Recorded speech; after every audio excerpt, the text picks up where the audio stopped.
આપણે સ્વાધ્યાય 1.3 પૂરું કર્યું. હવે 1.4 માં એક સામાન્ય કન્સેપ્ટ છે કે સંખ્યા રેખા પર વાસ્તવિક સંખ્યાઓનું નિરૂપણ કેવી રીતે કરવું.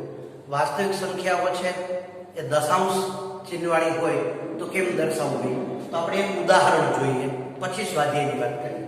કે ધારો કે 2.345 એટલે કે 2.345 આને સંખ્યા રેખા પર કેમ દર્શાવવું. તો અહીંયા વિપુલદર્શિતા પદ્ધતિ.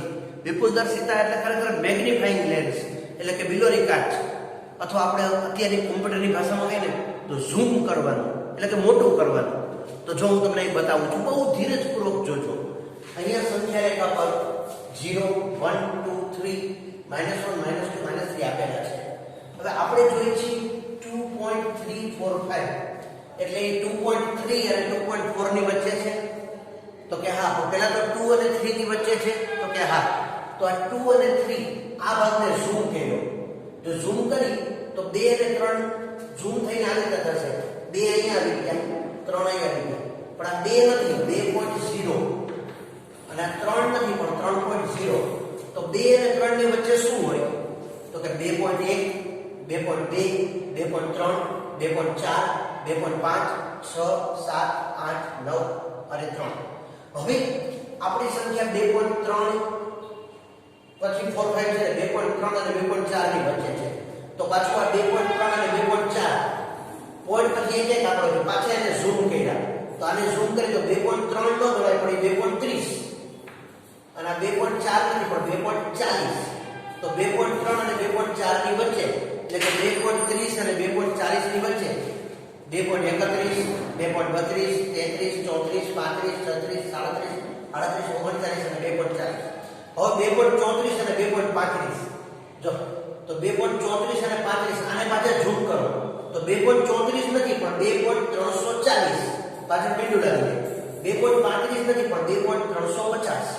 તો 2.340 અને 350 ની વચ્ચે 341 342 343 344 અને 345 46 47 48 49 50. તો આ 2.345 આપને મળ્યા. હવે બીજા શબ્દોમાં કહું ને તો જો પોઈન્ટ પછી 1 2 ને 3 આંકડા છે. તો પહેલા પહેલી સંખ્યા રેખા, પછી પહેલો આંકડો લાવવા માટે બીજી સંખ્યા રેખા, બીજો આંકડો લાવવા માટે ત્રીજી અને ત્રીજો આંકડો લાવવા માટે ચોથી. એટલે કે પોઈન્ટ પછી 3 આંકડા છે તો આપણે 4 સંખ્યા રેખા દર્શાવવી પડે અને એને આપણે ઝૂમ કરતા જઈએ. આ વાતને હજી ક્લિયર કરવા માટે આપણે સ્વાધ્યાય 1.4 માં બે દાખલા આપ્યા છે. આપણે બંને દાખલા ક્રમશઃ જોઈએ. પહેલો છે ક્રમિક વિપુલદર્શિતા પદ્ધતિની મદદથી 3.765 ને સંખ્યા રેખા પર દર્શાવો. પહેલા તો 3.7 છે એટલે 3 અને 4. તો અહીંયા આપણે જો 0 1 2 3 4 5 -1 -2 -3 તો 3 અને 4 ને આપણે ઝૂમ કર્યા એટલે કે વિપુલદર્શિતા કરી. તો 3 અને 4 તો 3 અહીંયા આવી ગયા, 4 અહીંયા પણ 3 નથી 3.0 અને 4 નથી 4.0. તો 3.1 3.2 3 4 5 6 7 8 9. હવે આપણી સંખ્યા છે 3.7. તો 3.7 અને 3.8 ને પાછા ઝૂમ કર્યા. તો 3.7 નથી 3.70 અને 3.8 એટલે 3.80. તો 3.70 અને 3.80 ની વચ્ચે કોણ હોય?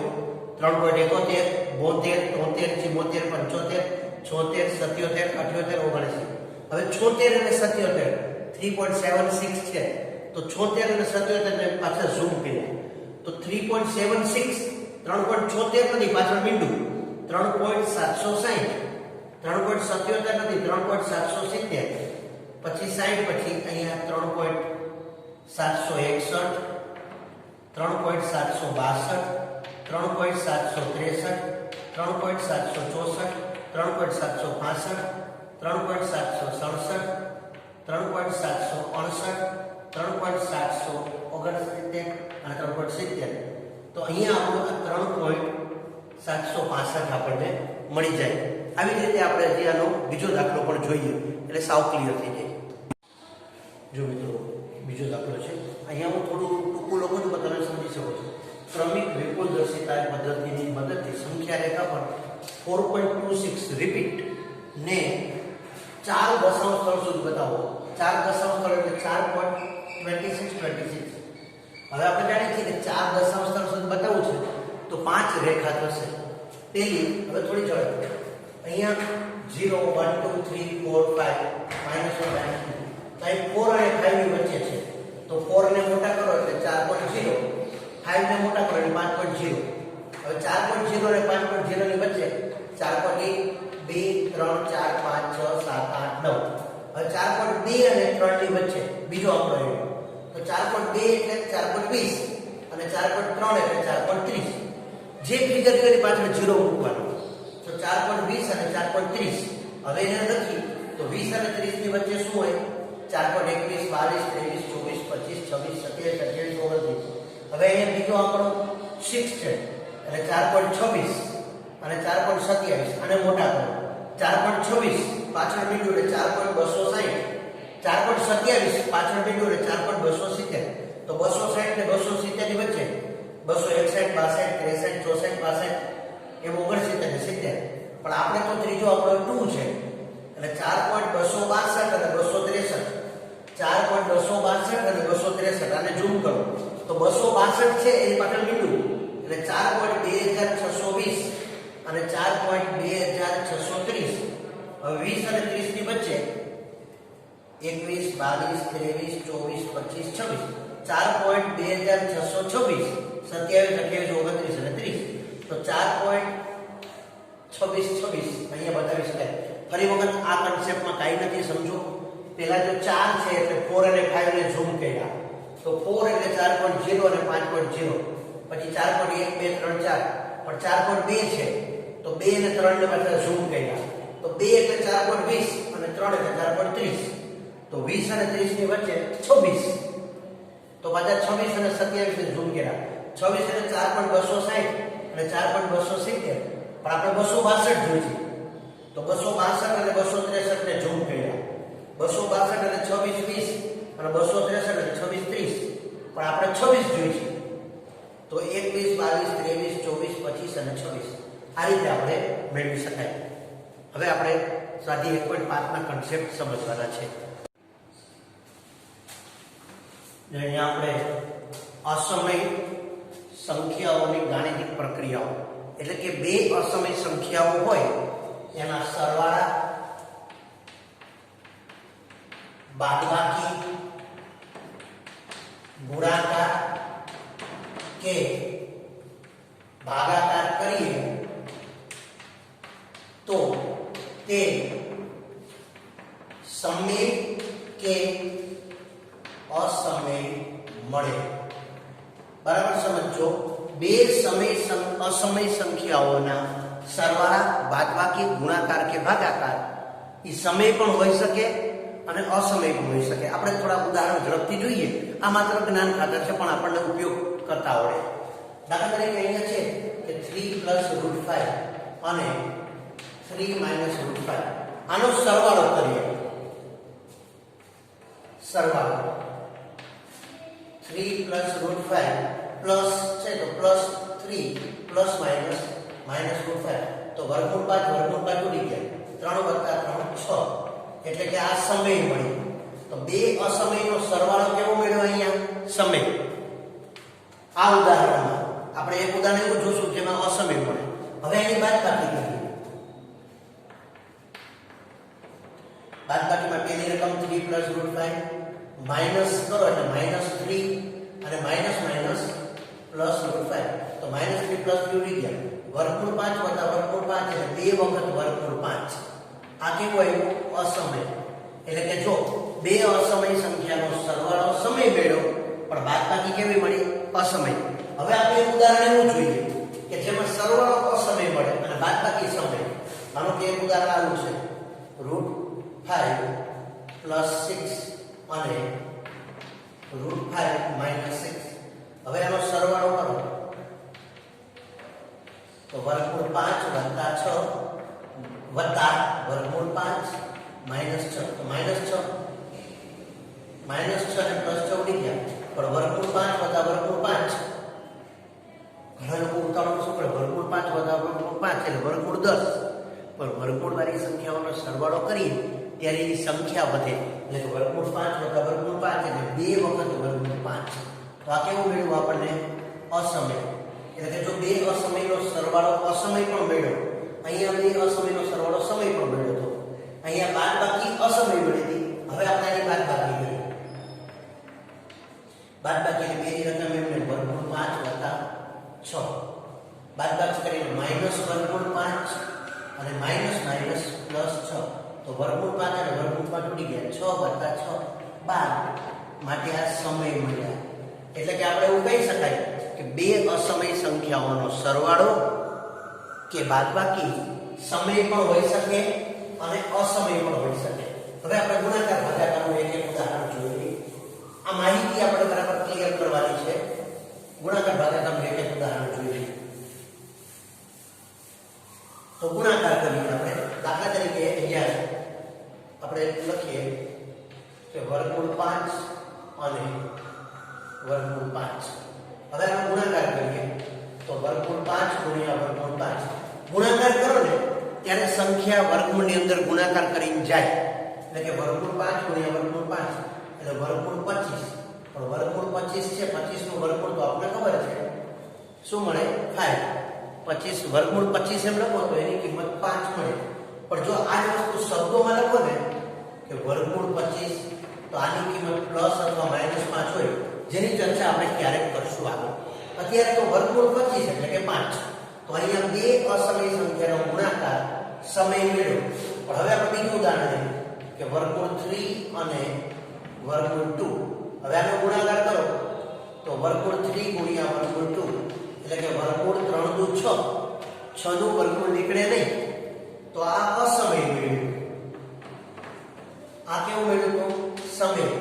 એટલે કે બે સંખ્યાઓનો ગુણાકાર કર્યો, બે અસમય છે તો સમય મેળવ્યો. અહીંયા પણ બે અસમય છે તો અસમય મેળવ્યો. એટલે ગુણાકાર પણ સમય કે અસમય હોય. હવે આપણે એનો ભાગાકાર વિચારીએ. ભાગાકાર વિચારીએ તો વર્ગમૂળ 5 અને વર્ગમૂળ 5 એનો ભાગાકાર કરીએ તો વર્ગમૂળ 5 ભાગાકાર એટલે છેદમાં વર્ગમૂળ 5 છેદમાં વર્ગમૂળ 5 તો બે સરખી સંખ્યા ઉડી ગઈ એટલે 1 આવ્યો એટલે કે સમય આવ્યો.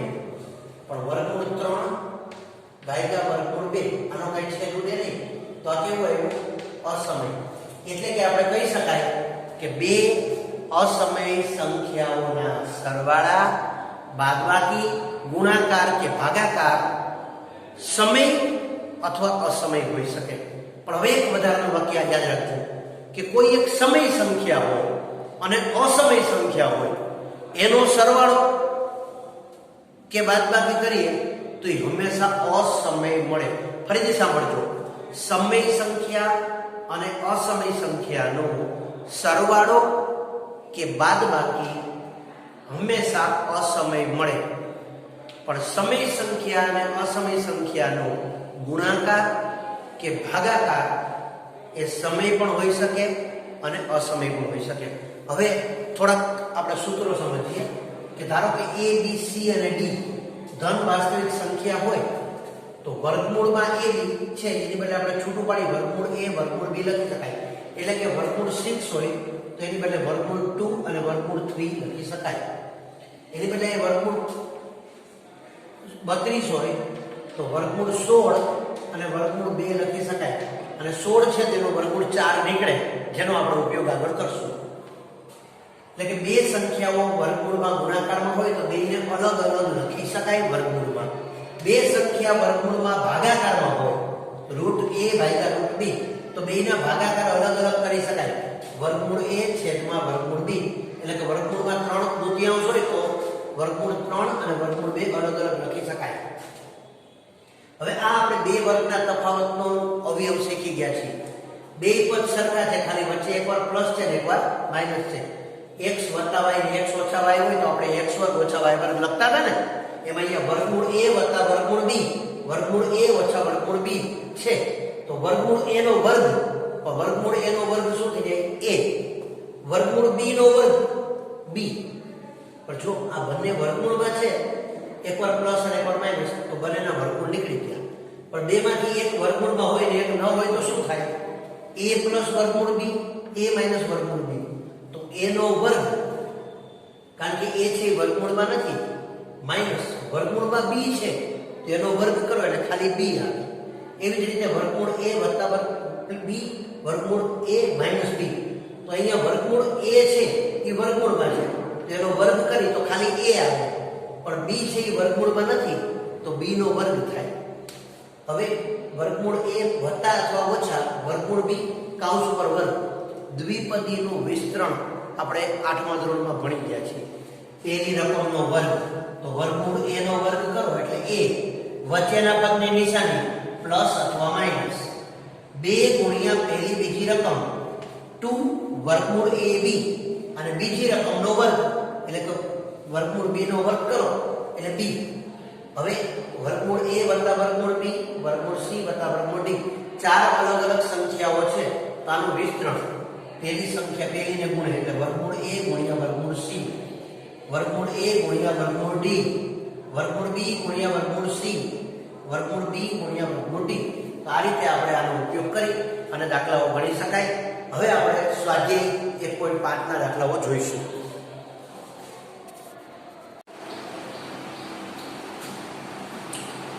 મિત્રો અહીંયા સ્વાધ્યાય 1.5 છે.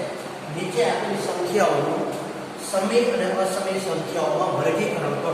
પહેલો દાખલો છે, એમાં પહેલી રકમ છે 2 - √5. મેં તમને સમજાવ્યું છે 2 છે એ શું છે? સમય, અને √5 અસમય. તો સમય અને અસમયનો સરવાળો કે બાદબાકી હંમેશા અસમય થાય, માટે પહેલી સંખ્યા અસમય છે. હવે અહીંયા તો કે સાદું રૂપ છે. જો આ સમય અસમય ભેગી છે, પણ અહીંયા બધી અસમય છે, તો આનું સાદું રૂપ આપવું પડે. 3 + √23 - √23. તો વર્ગમૂળ 23 ઉડી ગયા, તો ખાલી 3 વધ્યા, માટે આ છે એ સમય છે. ત્રીજી રકમ છે 2 વર્ગમૂળ 7 છેદમાં 7 વર્ગમૂળ 7. તો અહીંયા વર્ગમૂળ 7 ઉડી જાય તો 2/7 વધે છે, માટે આ સમય છે. 1/√2 એકના છેદમાં વર્ગમૂળ 2, આનો કઈ છેદ ઉડતો નથી, આમ નામ જ રહેશે, માટે આ કેવી છે? અસમય છે. 2π. તો મિત્રો પાઈ અસમય સંખ્યા છે, પાઈ અસમય સંખ્યા છે, માટે 2π છે એ પણ કેવી થશે? અસમય સંખ્યા થશે. હવે આપણે બીજો દાખલો જોઈશું.